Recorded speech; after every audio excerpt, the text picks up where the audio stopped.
My job today is largely just to be a talent scout. Every single person I meet, there's that question in the back of my mind is, could I work with this person someday? Like, what are they exceptional at? Because there's something that their Dr. Oz cut is something that I would never do. And so I'm always trying to find other people to do things, because if the person is ripped open their chest on a table and there's a knife there, I, of course, am going to cut them open, because it's easy. It's right there. I can just do it.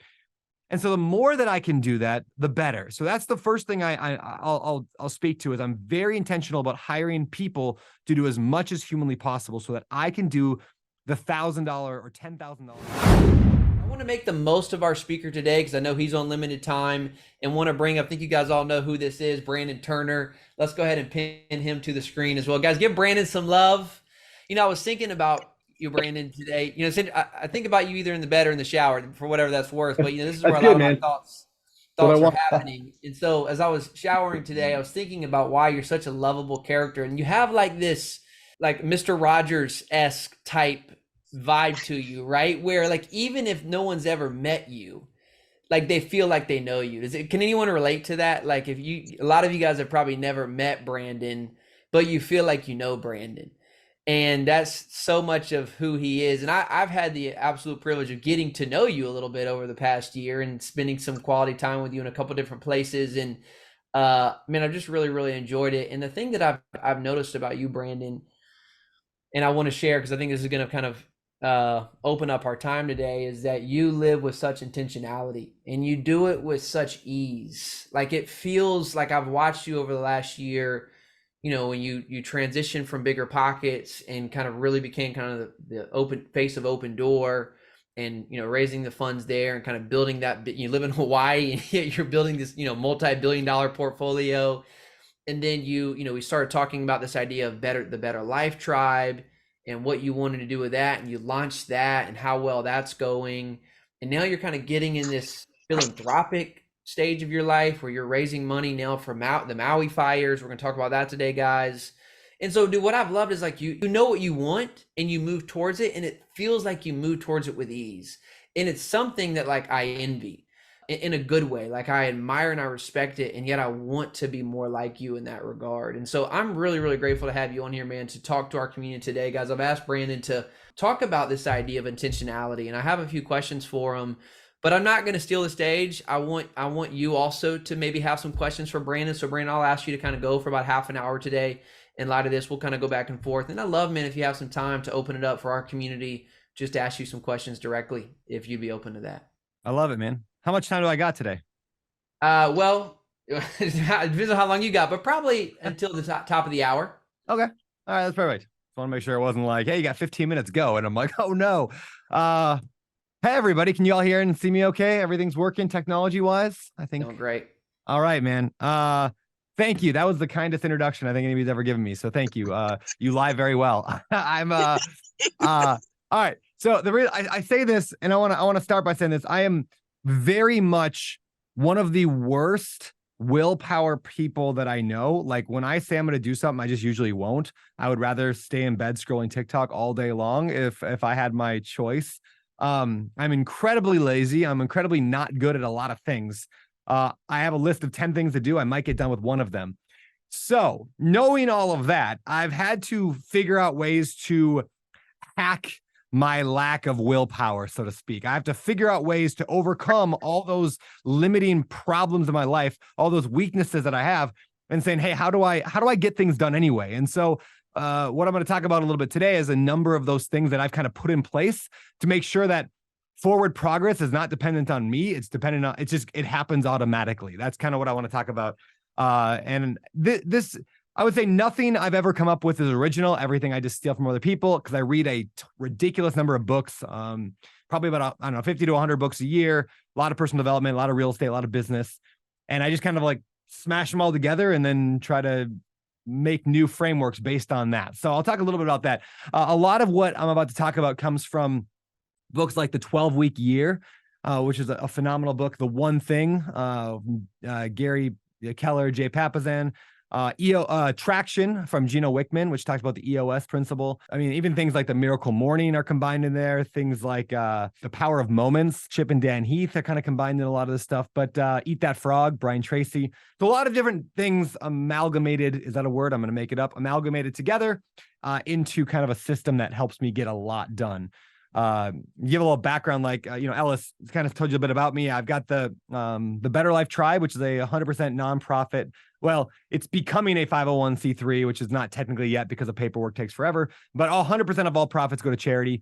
And it is going to be a nonprofit. I don't even take a salary from that one.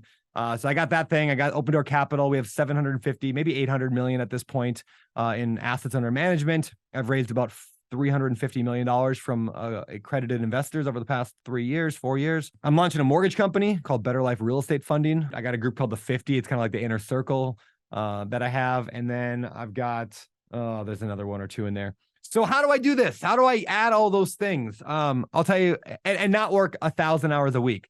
I probably work, I like to joke, I actually have the 4-hour work week. I just have it in 10 different businesses. And so I'm still probably working 40 hours a week, which isn't quite true. I probably work, I don't know, maybe a little bit less than that, but on a busy week, I might work a full-time week, but usually I'll try to take at least one day off during the week. And then of course I try to take my weekends off. So how do I do that?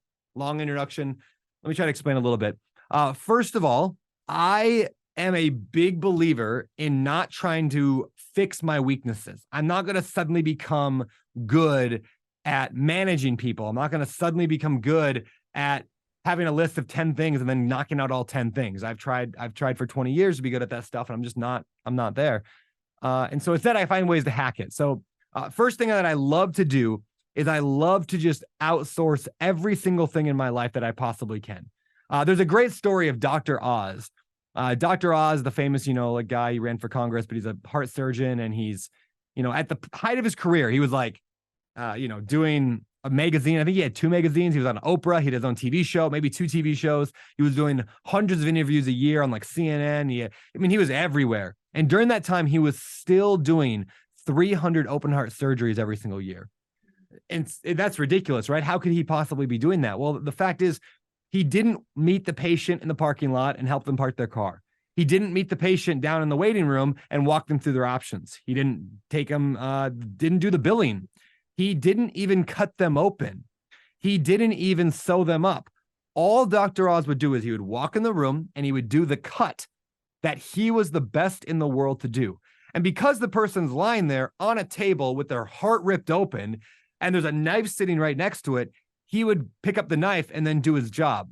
So I find that metaphor is like my ideal for every single business that I run, and every single goal that I have is, how do I get every single other thing done so that I identify what is my Dr. Oz cut, and then how do I get everything else done by somebody else? Now, just outsourcing is never the answer in terms of just find somebody. It's got to be the right person. The first assistant I ever hired to be my digital assistant. So the digital assistant, their whole job was to manage my digital life and my emails and my calendar and Asana and all that.